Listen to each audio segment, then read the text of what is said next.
Bon dia, hola a tots.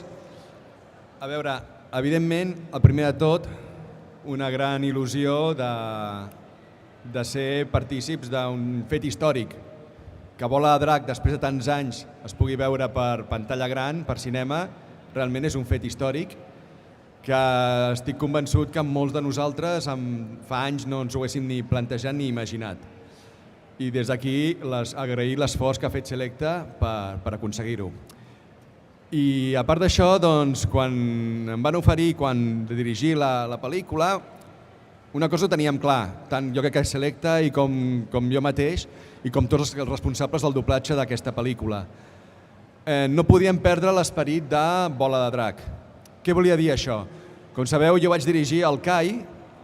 El CAI era una revisió del Zeta, per tant, era un redoblatge d'un producte que ja s'ha emès i que tothom ja el coneix.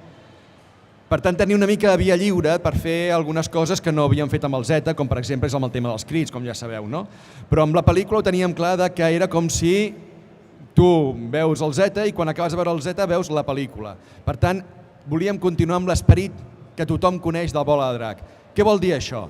Evidentment, intentar que fos el màxim de veus possibles les mateixes, cosa que estem molt contents. La gent que no ha participat és per diferents raons, no perquè no ho haguem desitjat, però podem dir que el 80% dels actors són els mateixos.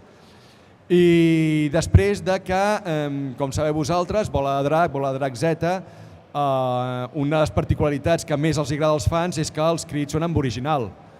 Evidentment, a la pel·lícula els crits són en original. Les lluites són en original. No podíem trencar, espatllar aquest esperit que tenia Bola de Drac, no? I això, des del primer moment que vam fer la pel·lícula, jo ho vaig tenir clar. Particularment jo com a director, com a responsable del doblatge, ho vaig tenir molt clar.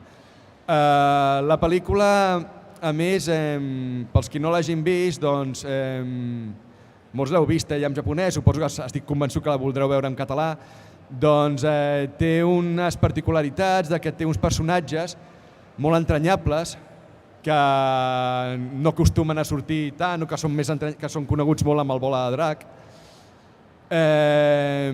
Aquests personatges que alguns són actors de doblatge que ja no hi són amb nosaltres, que són morts, doncs he tingut que fer amb veus diferents, amb veus noves. I les veus que he posat noves són veus que no han participat mai en Bola de Drac. Això també era una cosa que teníem molt clar. És a dir, la veu dels dolents, entre cometes, o dels personatges protagonistes dolents i altres veus secundàries importants, volien que fossin gent que no ha participat mai en Bola de Drac. Per diferents raons, perquè alguns són gent que porten molts anys fent doblatge però que en el seu moment no va participar en la sèrie. Per tant, són veus noves. I, evidentment, i això és una cosa que sempre em fa molta gràcia o que m'agrada molt, qualsevol que participa, quan tu li dius a un actor de doblatge et convoquem per tal pel·lícula, molt bé, però et diuen et convoquem per Bola de Drac, molts es posen a cridar, no? Perquè penseu que molts dels actors de doblatge que participen en aquesta pel·lícula o que en aquests moments participen en diferents animes o diferents doblatges són nois que fan doblatge perquè en el seu moment eren fans de Bola de Drac, perquè van veure Bola de Drac i van dir jo vull fer aquesta feina, vull fer el doblatge. Per tant, imagineu-vos nois de 20 i escaig anys o de 30 anys que els diguis participaràs en una pel·lícula de Bola de Drac, quasi es posen a plorar, perquè hi participarien gratis pràcticament, perquè és una cosa extraordinària. I amb això, doncs bé, quan aquella persona, aquell actor, té tantes ganes de participar, doncs evidentment el producte surt fantàstic, perquè no els hi tens que dir gaire cosa, perquè s'entreguen com si fos el paper de la seva vida, i estan evidentment superagraïts. I doncs moltes veus noves que escoltareu en aquesta pel·lícula són gent molt fan de Bola de Drac, molt fan de l'anime, que quan els vam dir que si volien participar, encara que fos amb un paperet petit, bé, em donaven les gràcies com si quasi plorant, no? I això és el secret, això és el misteri de Bola de Drac. Us asseguro que jo porto molts anys dirigint i no passa mai en cap producte. Només passa en sèries tan extraordinàries com Bola de Drac. O tenemos también, por ejemplo, un extracto. Hombre. Esto ya casi no se hace, ¿no? Que estéis dos en el Sí, atril, sí. Marc. Esto es muy difícil. Ahora ya con el tema digital, la mayoría de actores siempre lo hacemos individualmente, a doble banda que se dice. Tenemos a Ferran, que es... Ferran Kaito. Llavina, que és el Kaito.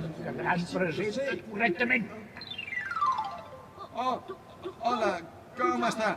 Jo em dic... molt de gust, em dic Son Goku. Encantat de conèixer. Aquí estem assajant, ho escoltem 3, 4, 5 vegades, les vegades que facin falta en japonès, ho anem assajant i després quan ho tenim més o menys clar, fem un passe sense so, també no ja només per nosaltres, sinó pel tècnic, perquè el tècnic ens ha de gravar. I clar, evidentment no té la referència del japonès, llavors fem un passe sense so per nosaltres i pel tècnic, i finalment, quan ho tenim clar, doncs ho gravem. Evidentment, quan ens equivoquem, com abans ha passat, doncs tornem a gravar, tornem a repetir. Pues, y ahora sí que damos paso a Joan, por favor. No, a veure, jo pràcticament el que es havia de dir ja ho ha dit el Marc, en definitiva. Jo l'únic que voldria afegir és que nosaltres com vam fer el Bola de Drac original a l'època, fa 20 i pico d'anys, clar, això es feia per televisió, es feia amb tongades de 15, 20 o 30 capítols, d'alguna manera era una sèrie més que en aquell moment hi havia molta feina i l'anàvem fent sense saber la transcendència que acabaria tenint amb els anys. De vegades ho dic jo en broma, tot i que potser no ho hauria de dir, dius, hòstia, si arribem a saber que a la gent li agradaria tant, ens hi haguéssim esmerçat molt més. Amb tot i això, ha funcionat molt bé. Llavors, quan va venir el Bola de Dragon Z Kai, vam tenir l'oportunitat de fer-ho una mica millor en el sentit que tothom tenia molta més experiència com a actors i a més, perquè a l'època original molts estàvem començant, o feia poc que estàvem fent doblatge, i després també la sort de poder fer els 100 capítols o 98 que tenia tots seguits cada dia. Clar, això dona una manera de treballar molt més, que pots arribar més a l'excel·lència.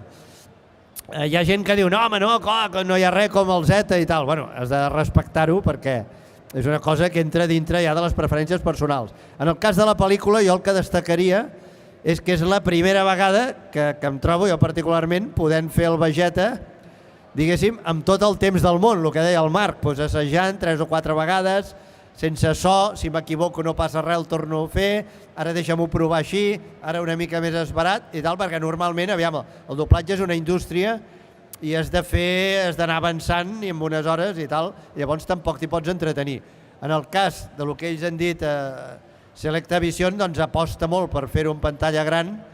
Nosaltres hem sigut molt conscients que aquesta aposta havíem d'estar a l'altura, llavors bé, s'ha gravat amb les condicions que es grava al cinema, per tant, jo ha sigut la primera vegada que em trobo, ja em sé que he fet alguna cosa de cinema, però Bola de Drac, el Vegeta concretament, jo puc dir que el Marc, com que l'ha dirigit, sí que l'ha vista tota, jo no l'he volgut veure mai ni en japonès i tal, jo he vist els meus trossos, els talls que ha sortit el Vegeta, sé més o menys de què va la història, sé que hi ha un dolent que li diuen el Bills amb una veu molt greu i que ho destrueix tot, però jo la pel·lícula espero anar a veure'la al cine amb la mescla degudament feta, amb les veus originals i tota la bona feina que haurà fet Selecta, per tant jo vull veure-la com un espectador més i estic segur que disfrutaré igual que vosaltres perquè és una cosa veritablement artesana i que es noti el que deia abans, que és que el japonès no funciona mai al cinema. Jo crec que aquí a Catalunya, en català, el Bola de Drac, si no funciona, n'hi ha per matar-nos a tots plegats, perquè nosaltres hem sigut els primers que hem dit,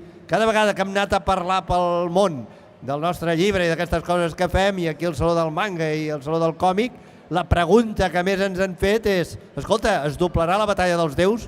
Només faltaria, que ara que s'ha doblat, i després d'haver donat també nosaltres molt la pallissa, en el sentit de, home, dobleu-la que la gent anirà al cinema. Doncs espero que tothom hi vagi i que les previsions es compleixin i que tots ens ho passem bé, perquè si no ens diran, home, no n'hi havia per tant, i jo crec que sí que n'hi ha per tant i molt més. Gràcies.